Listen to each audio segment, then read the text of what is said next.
On va enseigner tout de suite sur la table ronde. Et donc, j'appelle Luc Servant, Ghislaine Bouvier, Charles Sultan, Rémi Slama et Jenon Jensen. Nous rejoindre. Luc Servant, je commence par me tourner vers vous, parce que vous êtes président de la Chambre d'agriculture de Charente-Maritime et président de la commission environnement de l'Assemblée permanente des chambres d'agriculture. Alors, si vous avez été là depuis le début de la matinée, c'est vrai qu'on montre du doigt souvent l'agriculture, mais expliquez-nous quand même, quelle est l'évolution de la prise de conscience de la qualité de l'air dans l'agriculture? Il y a quand même des évolutions. Oui, merci. Alors effectivement, l'agriculture a peut-être été montrée du doigt, mais je crois qu'il y a eu aussi des messages forts. Enfin, j'ai entendu, moi, des messages forts qui vont dans le sens, justement, d'un schéma dans lequel on s'engage, c'est-à-dire de faire évoluer l'agriculture et d'accompagner la transition de l'agriculture. Tout à fait. Et ça, aujourd'hui, c'est notre cœur un peu de cible au niveau des chambres d'agriculture avec les organisations agricoles, d'accompagner les agriculteurs, l'agriculture, pour évoluer dans le sens de ce qui est demandé par vous tous. Et on voit bien qu'il y a des sujets qui ont été traités, mais le sujet de l'air est un sujet nouveau.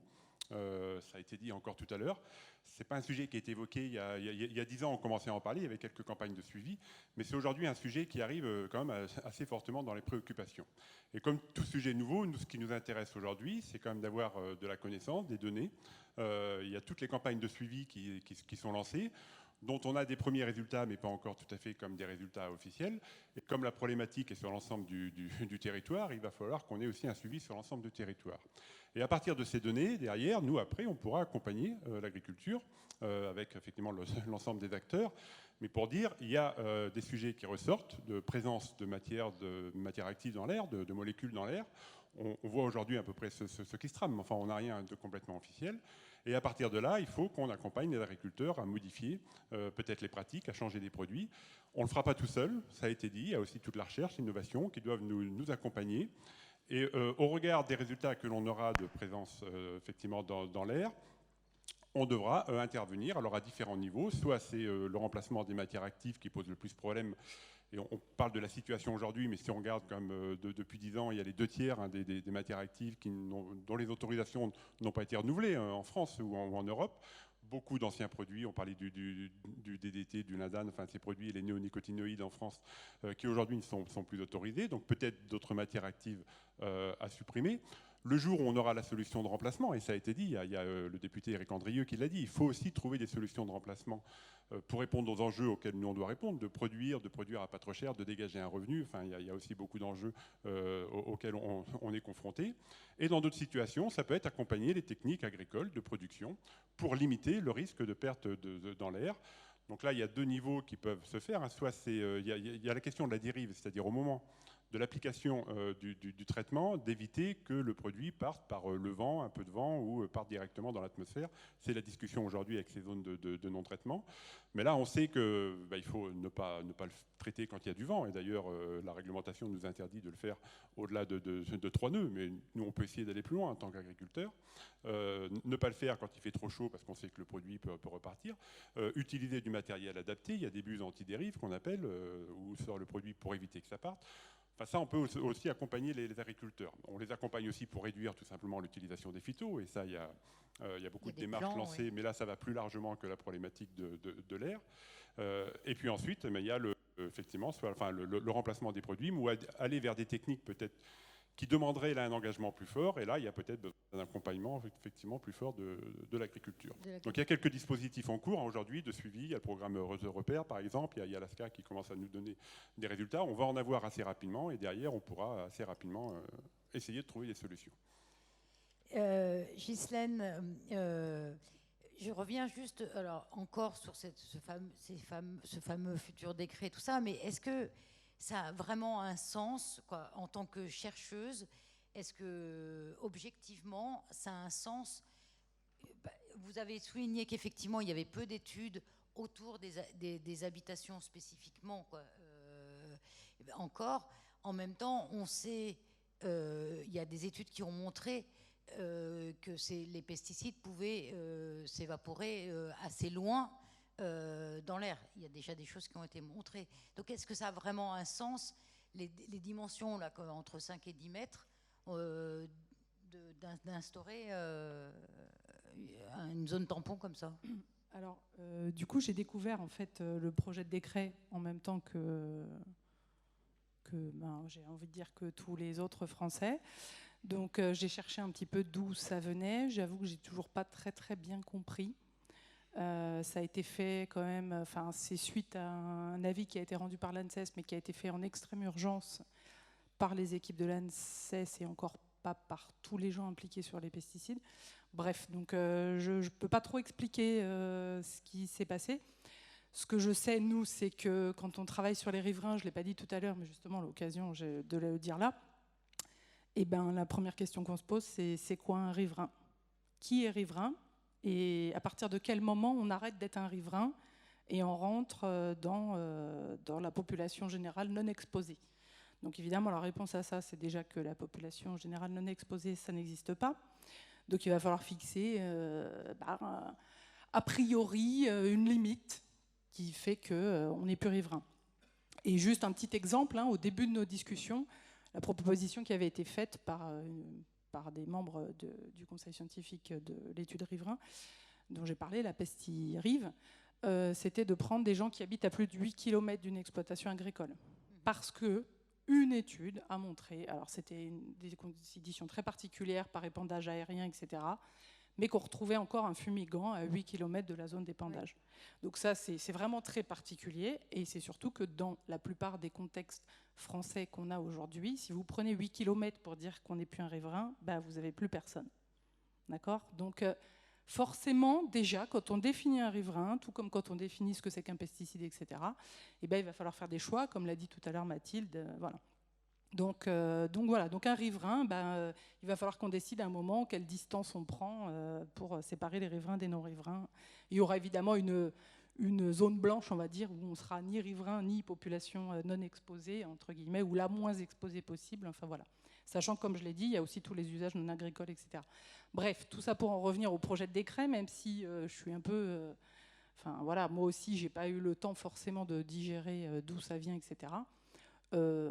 Pour nous, que ce soit 150 mètres, 50 mètres, comme ça avait été fait par arrêté préfectoral en Gironde, 5 ou 10 mètres, en tant que chercheur, je suis obligée de répondre que ça n'a aucun sens.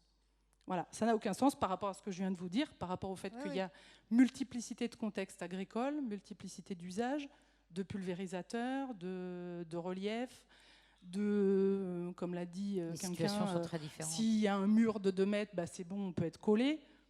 Enfin, on peut dire tout et n'importe quoi après, une fois qu'on a dit ça. Les haies, l'ANSES le dit très bien dans son avis, pour l'instant, on ne peut pas dire qu'une haie protège ou ne protège pas parce qu'on n'a pas d'études. Donc voilà, donc là-dessus, on n'est pas... C'est peut-être très bien pour certaines molécules et certains contextes de dire on met 5 mètres et ça suffit, entre guillemets. Je n'ai pas trouvé de données qui permettent de dire qu'après 5 mètres, pour telle et telle molécule, dans tel contexte, on n'a plus d'exposition. Je n'ai pas trouvé ces données-là. Charles Sultan, vous vouliez dire quelque chose là-dessus ? Je précise que vous êtes professeur en endocrinologie pédiatrique au CHU de Montpellier et chercheur à l'INSERM. J'ai donc le plus grand respect pour les chercheurs des unités INSERM, puisque j'ai dirigé moi-même pendant 20 ans une unité. Je suis stupéfait par la démarche à laquelle vous avez adhéré. La démarche d'évaluer les pesticides à distance, car il y a 20 ans, une publication américaine montrait que l'ours blanc d'Alaska, il y a 20 ans, l'ours blanc d'Alaska présentait dans son tissu adipeux des concentrations de pesticides en Alaska, qui venaient d'où? Du Middle West américain, où l'utilisation était alors extensive et qui avait survolé le Canada pour venir se répandre sur l'Alaska. Actuellement, une étude non publiée montre que les manchots d'Arctique sont contaminés par des pesticides, 25 000 km de la Terre. Alors, quel est le sens, quelle est la signification clinique, physiologique, expérimentale, scientifique de cette demande d'évaluation d'une distance quand on sait que, pour ce qui me concerne, quand on fait des ébandages en Camargue, 30 minutes après, nous recevons sur Montpellier la moitié de ce qui a été déversé sur la Camargue. Donc comment pouvez-vous entrer dans ce jeu politicien de démagogie qui consiste, c'est de la démagogie, puisque entre 150 ou 500 mètres, on sait que les pesticides se répandent sur tout le territoire quand ils sont dépandus ou utilisés quelque part. Comment et pourquoi êtes-vous entré dans ce jeu alors même que vous savez depuis 20 ans que la concentration d'un pesticide n'est pas le reflet, premièrement, de ce qui a été utilisé, deuxièmement, n'a pas de sens scientifique. Vous savez très bien que la notion de seuil n'a été établie que de façon non expérimentale et que la multiplicité des pesticides font que, eh bien, une évaluation d'un pesticide sur les 1000 ou les 10 000 n'a aucun de sens. Donc je répète, je suis surpris, et pour ne pas dire stupéfait, par, au fond, cette espèce de compromission des chercheurs auprès des hommes politiques. Du coup, parce que Ouais. justement, il me semble que j'ai été très claire. Je n'ai pas du tout été impliquée dans cet avis de l'ANSES. Voilà. Ah oui, oui, oui. Non, mais voilà. Donc, je peux vous dire que les chercheurs que je connais qui travaillent sur les pesticides, que ce soit à Bordeaux, Caen ou ailleurs, sont dans une colère folle. Voilà. Donc, on n'est pas très nombreux en France. On est vu comme de dangereux activistes peut-être au niveau européen, on nous le dit très souvent. En tout cas, là, le mot que j'ai le plus entendu depuis ce projet de décret, c'est arrêter d'aller dans les commissions de l'ANSES. Voilà. Donc je ne sais pas si ça va être suivi d'effet, etc. En ce moment, il y a une grosse colère parce que, effectivement, comme je vous disais, ça n'est basé sur, en tout cas, rien. Enfin, nous, on n'a pas trouvé d'où venaient ces 5 ou 10 mètres, etc. Bon, en tout cas, il y a manifestement urgence à vraiment accompagner et les agriculteurs à effectivement trouver des substituts aux pesticides. Je crois que l'accent, il doit être mis... Non? Qu'est-ce que vous en pensez, Luc? Non, effectivement, enfin, nous, ce qu'on veut savoir, c'est s'il y a un risque ou pas. Alors, je parlais peut-être de la différence entre la dérive et la volatilisation. La dérive, ça, on peut y faire quelque chose dans les conditions de traitement, choses comme ça. Sur la volatilisation, il y a des molécules qu'on retrouve et d'autres qu'on ne retrouve pas. Ça veut dire qu'elles ne réagissent pas toutes pareilles. Mais s'il y en a qu'on trouve fortement, il faut qu'on trouve des substituts, ça, ok. Après, les autres, il faut qu'on juge le risque en fonction d'autres enjeux, comme ça a été dit ce matin. On peut interdire une molécule de manière assez brutale, sauf que si derrière, on n'a pas la solution qui est trouvée, ça, le remède peut être pire que le mal. Quand même. Il faut une surveillance, effectivement, et des études poussées sur... Voilà, et qu'on retrouve aussi l'origine, ça nous intéresse, parce qu'on parle des fois de molécules qui sont interdites, on nous dit il y a des molécules, on les retrouve, elles sont interdites depuis 5 ans, 10 ans, 15 ans. Alors on est accusé parfois de tricher, sauf qu'en cherchant un peu, c'est parce que, moi j'ai toujours en mémoire, près de chez moi, on retrouvait du lindane. En fait c'était une usine de bois qui traitait du bois, qui avait des bains de lindane sur un hangar, et qui le renvoyait. Des fois c'est les poteaux traités ou les rails de chemin de fer, enfin je ne sais pas, mais ça veut dire qu'il faut aussi qu'on ait l'origine pour savoir ce qui nous revient à nous à l'agriculture.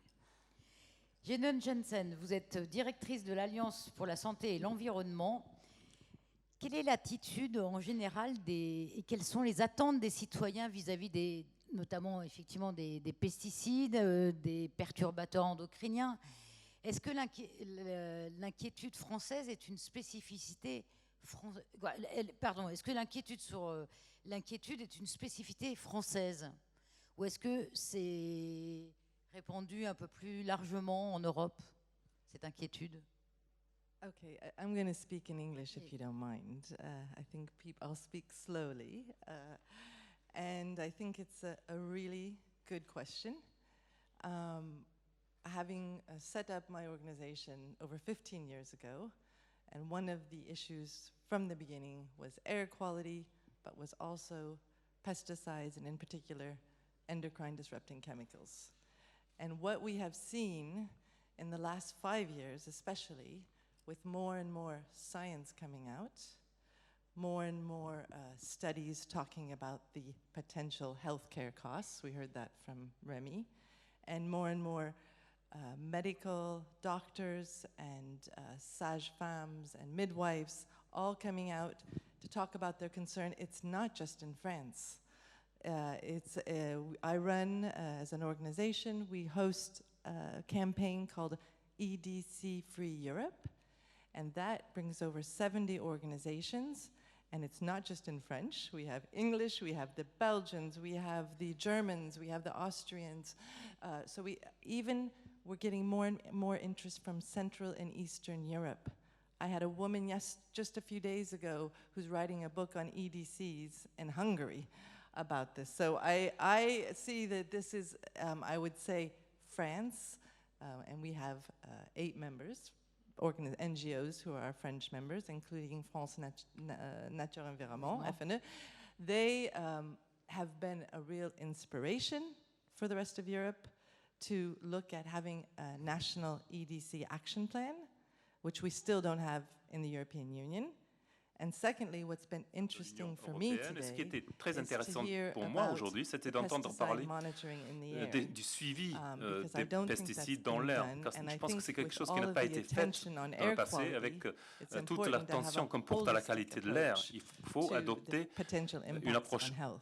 holiste But most sur importantly, les what I impacts think potentiels sur a la lot of santé. civil society Et je pense qu'il y a beaucoup d'organisations from de la BEO, société from our civile, members, from EDC de nos Free Europe, membres they want d'EDC two Free things. Europe, ils cherchent want, deux choses. Ils cherchent zero pollution une strategy, pollution, une stratégie no pour pesticides. They zéro want to get pollution. out, transition On veut out of réaliser la pesticide transition use. pour This is arrêter really l'utilisation something des that's not just pesticides. French. This has Ce n'est been pas talked about. It was seulement one of our, caractéristique de la France, election manifestos. c'est And ça, they also ça rentre want dans to les see much manifestes more pour les attention élections, on air etc. pollution Et on parle de plus en plus and de la really pollution de bringing l'air back pour the impact vraiment to local ramener health l'impact, and children's health. pour And parler from aussi de la that, I santé just wanted des to jeunes mention enfants. one thing that's really Et il y a une exciting chose and qui est very très timely excitante from our et organization très on opportune air quality sur and la children qualité de is l'air. we've been running a On a campaign in 6 countries géré une campagne dans 6 pays monitoring air pour quality suivre la qualité de in and l'air around schools. dans les écoles And et one of these aux has been alentours. France. Et il y a une And, campagne qui a été what's menée been en really France. Et ce interesting, qui était intéressant, from this is we have not been c'est qu'on n'a monitoring pas EDCs. on n'a We pas didn't have, fait un enough suivi capacity to do that, but we've looked des at EDC. On n'avait NO2, pas la capacité de le faire, mais on a regardé NO2, and le particulate CO2. matter.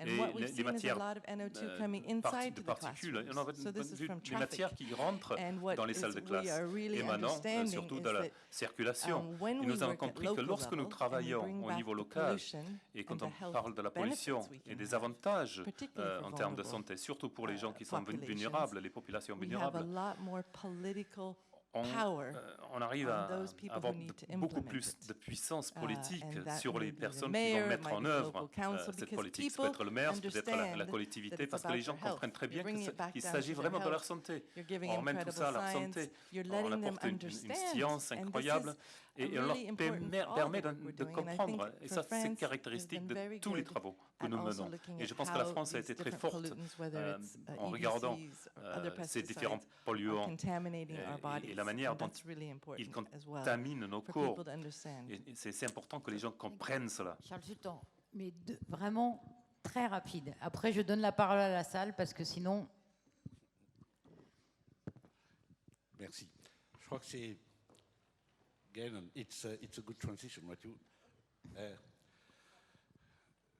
Je me réjouis d'être là parce que pour un Sympo Air et Santé, je suis le seul praticien exerçant sur le terrain. Je voudrais vous dire que la pollution de la femme enceinte, puisque c'est ce qu'on... et donc du fœtus, représente un défi considérable pour l'homme, pour le médecin, pour le citoyen, pour le politique, pour l'économiste. Pourquoi ? Alors même qu'on savait que la pollution environnementale, la pollution atmosphérique, était génératrice d'une augmentation du taux de l'asthme, eh bien, ces dernières années, il est apparu que la pollution atmosphérique pendant la grossesse était responsable, d'un taux important de retard de croissance intra-utérin, ce que nous appelons les hypotrophes, dont le coût de prise en charge a été évalué à des millions d'euros pour la France. 2, à une prématurité, tous les risques qui y sont associés. 3, à des troubles du développement du système digestif, du système nerveux, du système cardiovasculaire. 4. La pollution pendant la vie fœtale est génératrice en période postnatale de troubles du comportement qui vont de l'hyperactivité aux troubles du spectre autistique, dont la prise en charge de la gestion est considérable d'un point de vue financier pour la société. Et puis, ne l'oublions pas, cette approche de la pollution environnementale, de la pollution atmosphérique pendant la vie fœtale, a été grandement éclairée, pour ne pas dire éclaircie, par le travail publié l'an dernier, qui fait état d'une concentration importante de polluants atmosphériques dans le placenta. Alors même que l'on considérait le placenta comme une barrière hématoplacentaire, le placenta laisse passer tous les polluants atmosphériques pour inonder le fœtus et générer, pendant la vie fœtale, des troubles du développement, des troubles de l'équilibre immunologique. Et à ce titre, il me semble que des mesures d'urgence devraient être prises pour protéger la femme enceinte et donc le fœtus et donc l'avenir des générations, pour protéger cette population à haut risque contre la pollution atmosphérique, j'ai dit. Merci.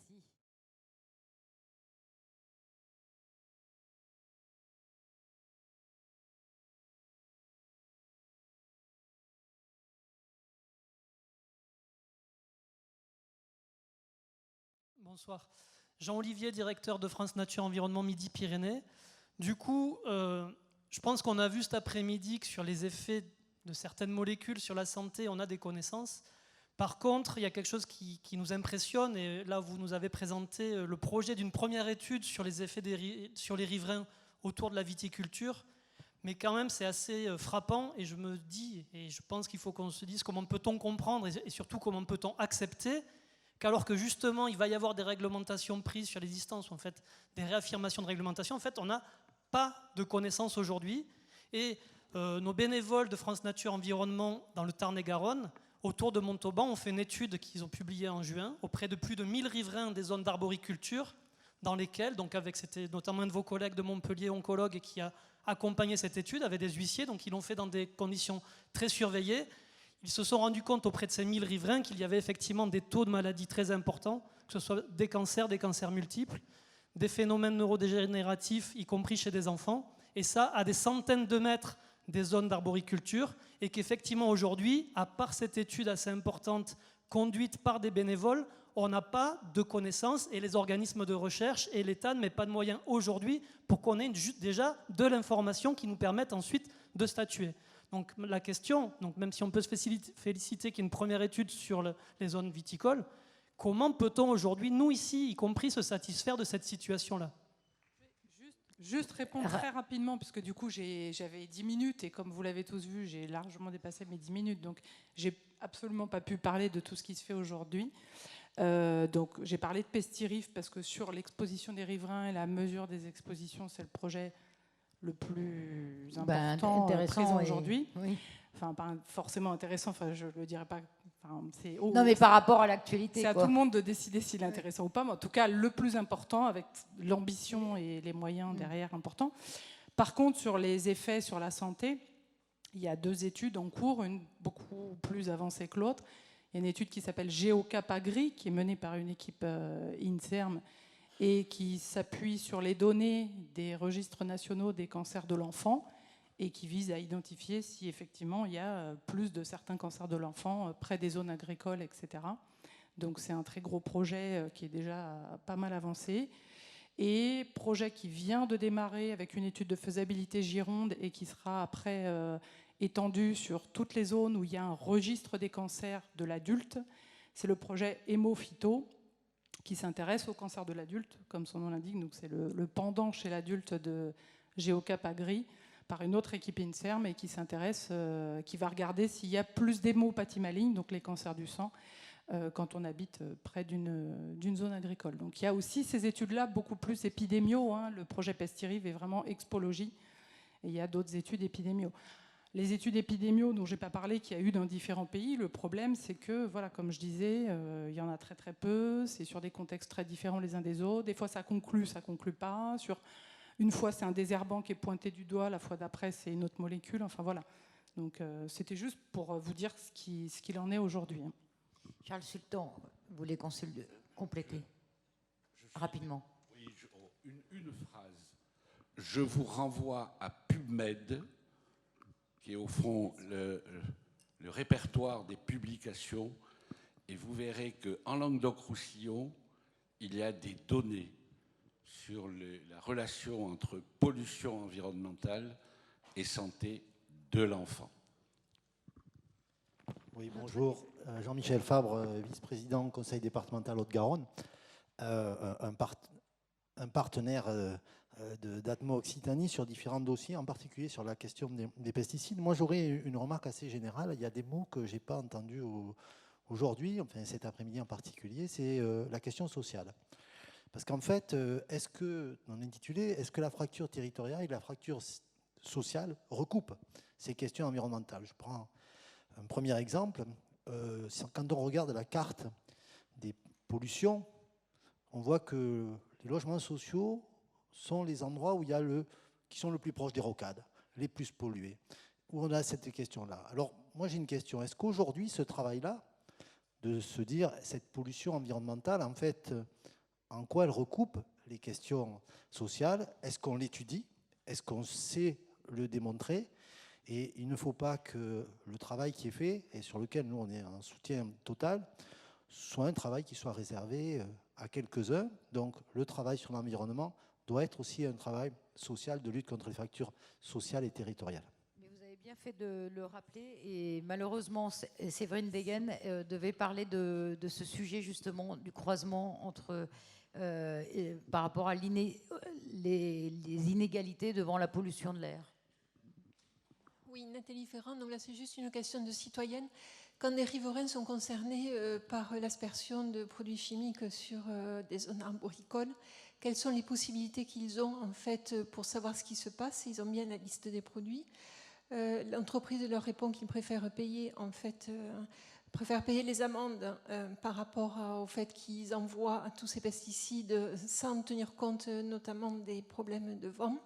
Donc, qu'est-ce qu'ils ont comme solution, vers qui ils peuvent se tourner, qu'est-ce qu'ils peuvent faire? Oui, alors il y a effectivement une réglementation, comme je l'ai dit, sur la vitesse du vent, sur les conditions d'application. Moi, je crois après, dans des situations comme ça, nous, ce qu'on préconise surtout, c'est plutôt un échange, une discussion.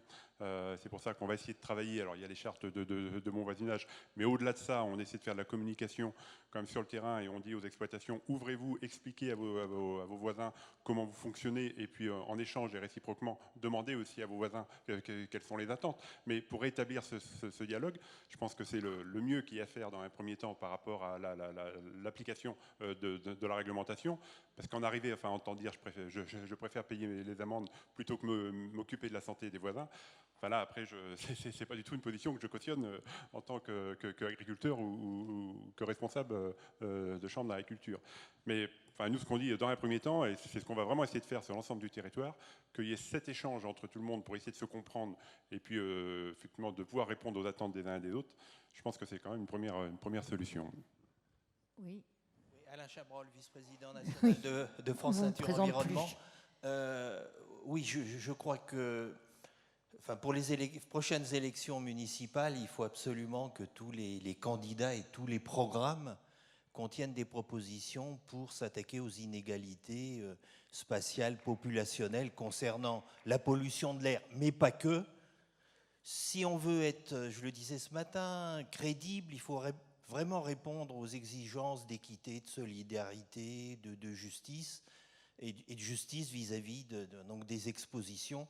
Donc voilà, je lance effectivement au niveau national une forte demande, et c'est une demande de France Nature Environnement pour que ce problème soit effectivement inclus dans les programmes de toutes les villes prochaines municipales. Et puis, une proposition, c'est se retrouver sur ces enjeux à Paris à l'invitation de la Société française de santé et environnement, qui traite à l'automne, dans son prochain congrès national, justement, inégalité et environnement. Responsable des études de l'IGR, le réseau de surveillance de la qualité de l'air en région centre. C'est juste une petite remarque par rapport à l'intervention de Madame Bouvier. C'est pas parce qu'on ne sait pas mesurer, on ne peut pas mesurer tous les pesticides qu'on ne peut pas les surveiller. Si on regarde dans l'historique, il y a des milliers de HAP et on mesure et on surveille bien certains HAP. La même chose pour les COV. Il y a des milliers de COV et on mesure. Donc, s'il y a une liste socle nationale dans laquelle on a mis en place l'ensemble des molécules, des substances actives qui peuvent être surveillées, donc on peut le faire. Après, c'est question de moyens financiers. Le deuxième point que, depuis ce matin, on entend parler de l'interdiction des pesticides. Et on a bien compris que ça va être difficile. Mais, ce qu'on peut dire, avant de les interdire, libérons l'information. À l'heure actuelle, on est incapable de savoir quelle molécule a été utilisée sur telle parcelle. On connaît les quantités de vente qui viennent d'être libérées, mais on ne connaît pas la spatialisation d'utilisation. Donc on ne connaît pas l'historique de chaque kilomètre carré du territoire national. Qu'est-ce qu'il y a dedans? Tout à l'heure, monsieur a parlé du lindan. Le lindan, on le trouve partout. Et ce n'est pas dû à une utilisation du bois, mais essentiellement, il y a une étude qui a été faite par l'INRA sur des carottages. À chaque carottage, ils ont trouvé du lindan, carottage du sort. Donc c'est un réservoir. Il y a un réservoir, il y a une utilisation. Donc ce qu'on peut dire, nous, avant d'interdire, libérons l'information, construisons l'information et les connaissances. Un dernier point et j'arrête. Les pesticides, ce n'est pas comme les autres molécules, les autres polluants. Si on prend les polluants de la combustion, chaque fois qu'on va brûler quelque chose, on va trouver des HAP, des oxydes d'azote et autres. Les pesticides, c'est des molécules qui sont là, qui peuvent du jour au lendemain être interdites. En gros, toutes les connaissances qu'on peut accumuler sur une molécule, une fois qu'elle est interdite, il faut recommencer à zéro. Merci. Juste une petite réponse. Quand vous dites qu'il y a une méconnaissance sur l'origine, enfin sur les traitements qui sont appliqués sur les différentes parcelles, dans le projet Repère qui a démarré depuis 2 ans, dans lequel nous on a impliqué les chambres, c'est justement de faire le lien entre la présence dans l'air et l'application sur le terrain. Et donc là, il y a un suivi de ce qui se passe alors, sur un territoire, effectivement, mais il y a un suivi avec la liste des traitements qui sont effectués. Alors, ce n'est pas quelque chose qui est mis au grand public comme ça, mais en tout cas, il y a un suivi qui est fait pour faire le lien. Sinon... Oui, bonjour. Alain Rivière, France Nature Environnement également, désolé. On a beaucoup parlé on a un peu parlé cet après-midi de changement de comportement, par exemple à l'intention des agriculteurs pour dire la nécessité de les accompagner dans leur changement de pratique, ce à quoi je souscris totalement. Je voulais insister sur le fait qu'à mon sens, il fallait aussi accompagner le grand public au changement de comportement. Je vais citer un exemple près de chez moi. Ça se passe à 12 km d'ici. Il y a 600 personnes qui habitent à 3 km maximum d'une zone d'activité. Le terrain est plat. Il y en a 10 qui prennent le vélo. Tous les autres prennent la voiture. Donc manifestement, alors que les infrastructures existent, c'est-à-dire qu'il y a des pistes cyclables dans ce secteur. Donc manifestement, il y a des choses à faire en termes d'accompagnement du grand public aussi. Et donc je voulais émettre le vœu, effectivement, qu'on fasse appel aussi aux sciences sociales pour accompagner les changements de comportement grand public.